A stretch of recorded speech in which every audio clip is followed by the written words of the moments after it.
Hello everyone. सर्वप्रथम श्री स्वामी समर्थ.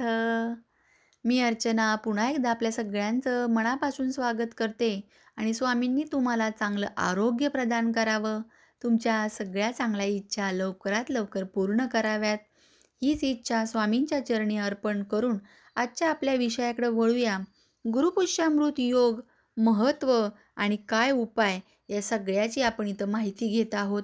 मागच्या 2 व्हिडिओमध्ये मी तुम्हाला डिटेलमध्ये सांगितलं, पुष्कराज रत्न, सोने, चांदी, महागडे रत्न धारण करता येत नाहीये, पण त्यांचेच फळ त्या प्रकारेच कसे प्राप्त करू शकता, याचाच एक अतिशय पॉवरफुल उपाय मी तुम्हाला सांगितलेला आहे. तर त्या व्हिडिओची लिंक मी तुम्हाला देत आहे. तर तुमच्या फॅमिलीतल्या प्रत्येक मेंबरला व्हिडिओ शेअर करा, कारण प्रत्येकाने करावा असाच तो उपाय आहे, एकही पैसा खर्च न करता. तर जरूर तुम्ही बघा. कारण गुरुपुष्यामृत योगामध्ये काय होतं, गुरुचं पाठबळ हे वाढवण्यासाठी हा गुरुपुष्यामृत योग अत्यंत चमत्कारिकरित्या आपल्या जीवनामध्ये कार्य करतो. म्हणूनच आज देखील पाहणार आहोत, की अशी कोणती वस्तू आहे, जी आपण खरेदी करू शकतो आणि तिचा वर्षभर लाभ घेऊ शकतो. सोने, चांदी या गोष्टी तर झाल्याच, मोठमोठ्या गाड्या, वस्तू, इलेक्ट्रॉनिक्स, फर्निचर किंवा जमीन, जागा या सगळ्या गोष्टी तर आल्याच गुरुपुष्यामृताला, ज्याची जशी आर्थिक परिस्थिती आहे त्याप्रमाणे.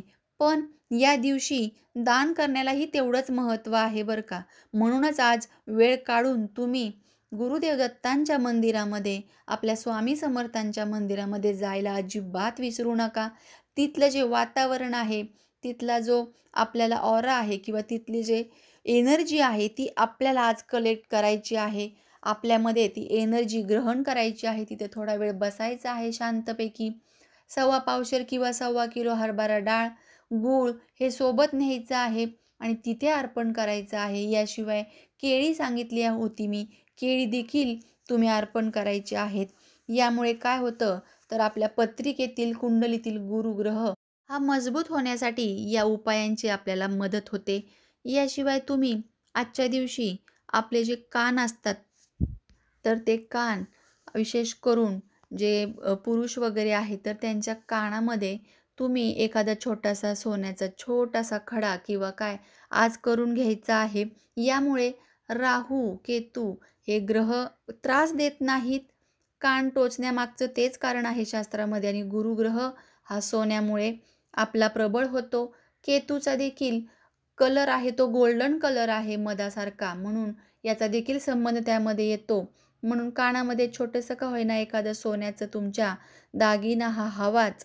म्हणून अनेक वेळा बघा, बाळी वगैरे कानामध्ये घातली जाते, तर त्याच्या मागं हेच कारण आहे.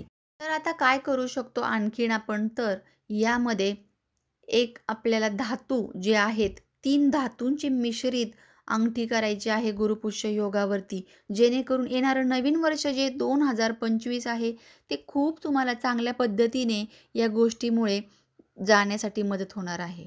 यामध्ये 2 प्रकार सांगणार आहे मी. एक जो आहे तो आपला शुक्र ग्रह स्ट्राँग करण्यासाठी आणि दुसरा जो आहे तो गुरुचे पाठबळ, चंद्राचे पाठबळ, याशिवाय आणखीन आपल्या ज्या ग्रहांचे संमिश्र अंगठीचे ते तुम्हाला महत्त्व मी सांगणार आहे. काय करायचं आहे यामध्ये तुम्हाला, तर चांदी, तांबे आणि सोने यांची मिश्रित 3 धातूची, त्रिधातूची अंगठी तुम्ही आज गुरुपुष्यामृत योगावरती बनवून घ्यायची आहे, कोणत्याही परिस्थितीमध्ये. कारण हे वर्ष संपत आहे आणि पुढचं नवीन वर्ष येत आहे. त्यामुळे ही अंगठी प्रत्येक कर्त्या व्यक्तीच्या बोटामध्ये हवी आहे. तर ही तुम्ही तुमच्या रिंग फिंगरमध्ये घालू शकता किंवा तर्जनी बोटामध्ये, गुरुग्रहाच्या बोटामध्ये घालू शकता अंगठ्या शेजारच्या. उजव्या, डाव्या दोन्ही बोटांमध्ये चालते. विशेष करून डाव्या हाताच्या बोटामध्ये तुम्ही घातली तर अतिउत्तम आहे. तर ही सिद्ध करायची आहे आपल्याला. ती बनवून आणायची आहे गुरुपुष्यामृत योगावरती. आदल्या दिवशी वगैरे तुम्ही सांगू शकता किंवा अनेक जण या अंगठीचा उपयोग करत आहे. त्यामुळे अनेक ठिकाणी सोनारांच्या दुकानामध्ये ही अंगठी बनवलेली देखील ऑलरेडी असते. तर तुम्ही ती घेऊन यायची आहे. यामध्ये कोणतं वजन वगैरे असं काहीच नाही आहे, की आपल्या वजनाच्या मापाने ती करायची आहे, तसं काहीच नाही आहे.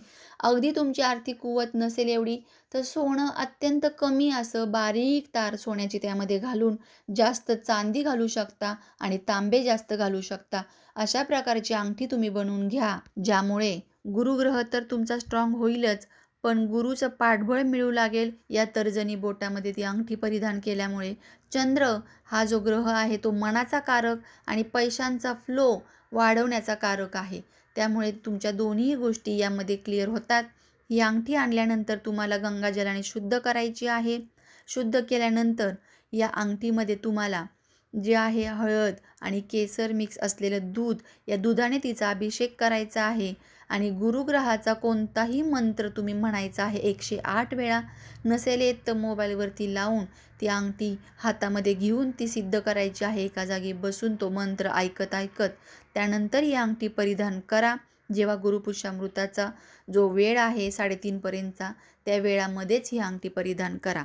आणखीन आता दुसरी गोष्ट, जे ही अंगठी देखील करू शकत नाही आहेत तर त्यांनी मी एक छान असा तुम्हाला उपाय सांगितलेला आहे. छान म्हणण्यापेक्षा जबरदस्त आहे तो, पॉवरफुल, ज्याच्यामध्ये एकही रुपया खर्च न करता पुष्कराज रत्नाची जी आहेत लाभ किंवा पुष्कराज रत्न धारण केल्यावर जे फायदे मिळणार आहेत ते त्या उपायाने तुम्हाला मिळणार आहेत. तर जरूर तुम्ही तो व्हिडिओ पहा आणि त्या प्रकारे अनुकरण करू शकता. जरी या गुरुपुष्यामृताला नाही जमलं तरी येणाऱ्या गुरुपुष्यामृताला, कारण हा वर्षभर चालणारा उपाय आहे, एकदा जर तुम्ही केलात तर. यापुढे बघूया आणखीन जे नाही या गोष्टी करू शकत, तर त्यांनी चांदीची रिंग जी कुठेही कट केलेली नाही आहे, जॉईन असते पूर्ण, थंब रिंग जी असते, तर ती अंगठ्यामध्ये घालण्यासाठी बनवून घ्यायची आहे. ज्यामध्ये कोणत्याही प्रकारचं कट नाही आहे, डिझाईन नाही आहे, काही नाही, एकदम प्लेन चांदी, प्युअर चांदी पाहिजे, एवढंच याच्यामध्ये एक अट आहे. तर ही अंगठी बनवून घ्यायची आणि आपल्या डाव्या हाताच्याच थंबमध्ये म्हणजे अंगठ्यामध्ये घालायची आहे. आणि ही देखील आपल्याला दुधाने अभिषेक करायचा आहे गंगाजलाने शुद्ध करून. आणि नंतर चंद्रदेवांचं कोणतंही तुम्ही मंत्र लावायचा आहे. याशिवाय शुक्रग्रहासाठी शुक्राचा मंत्र, लक्ष्मी मातेचा मंत्र तुम्ही लावू शकता आणि ती हातात घेऊन ती एनर्जाइज करायची आहे आणि त्यानंतर ती सिद्ध झालेली अंगठी तुम्ही परिधान करायची आहे. आता अट अशी आहे की ज्यांना हे दोन्ही पण उपाय जमणार आहेत त्यांनी दोन्ही करायचे आहेत. आणि तिसरा जो उपाय आहे तो देखील तुम्ही करू शकता. पण या गोष्टीसाठी तुम्हाला वेळेवर ही गोष्ट चार्ज करणं हे महत्त्वाचं आहे. कारण त्या दिवशी फक्त दुपारपर्यंतच गुरुपुष्यामृत योग आहे. म्हणून तुम्ही त्याच वेळेत हे धारण करणं याला विशेष महत्त्व आहे. म्हणून तुम्ही जरूर ही गोष्ट जी मी सांगितलेली आहे, अंगठी कशी करायची, कशी शुद्ध करायची, एकदम सोपी पद्धत सांगितलेली आहे. देवघरात बसायचं आहे, व्यवस्थित दिवा वगैरे लावायचा आहे तुपाचाच आणि धूप वगैरे लावायचा आहे. त्यानंतर ही पूर्ण सिद्ध करायची आहे अंगठी आणि मग तुम्ही ती परिधान करायची आहे. आणि बघा मग त्यानंतर काय रिझल्ट दिसतो तर मला कमेंट करून सांगायला विसरू नका. आणि व्हिडिओ जर आवडला ना तर एक लाईक करायला अजिबात विसरू नका. सबस्क्राईब जर केलेलं नसेल अजून तर जाता जाता सबस्क्राईबचं बटन देखील प्रेस करा. चला तर मग पुन्हा भेटूया अशाच नवीन माहितीसोबत. तोपर्यंत सर्वांना श्री स्वामी समर्थ.